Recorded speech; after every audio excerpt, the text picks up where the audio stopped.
आराध्य दैवत छत्रपती शिवाजी महाराजांना मी त्रिवार वंदन करतो।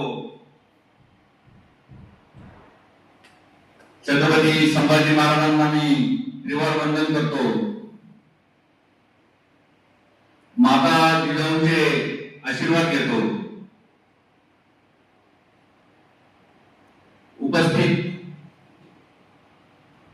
प्रमुख पाहुण्यांचे आभार मानतो। उपस्थित मान्यवरांचे आभार मानतो आणि जमलेले उपस्थित बंधू आणि भगिनी यांचे पण आभार मानतो। आजचा आपला विषय आहे राजा छत्रपती यांचे स्वराज्य आणि आजचे समाजकारण।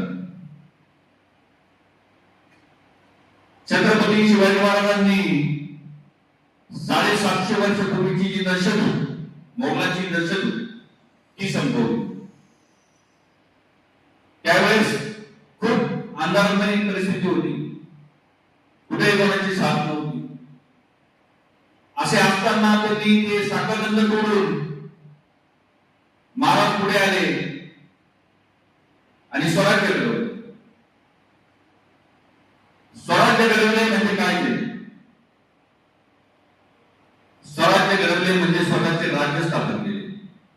स्वतःचे म्हणजे कोणाचे? जनतेची, की जिथे जनता मोकळा श्वास घेऊ शकेल, आपल्या आया बहिणी स्वतंत्रपणे कुठेतरी फिरू शकतील, जाऊ शकतील, देवदर्शनासाठी राहू शकतील, व्यवस्थित प्रकारे शेती करू शकतील, याच्यासाठी तो वाटता।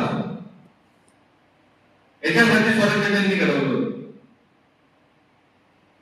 आज जर समाजकारण जर आपण बघितलं, आज जर स्वराज्य जर बघितलं, आज खूप जातीपातीचं राजकारण झालं आहे। छत्रपती शिवाजी महाराजांनी सर्व जाती एकत्र करून स्वराज्य घडवलं।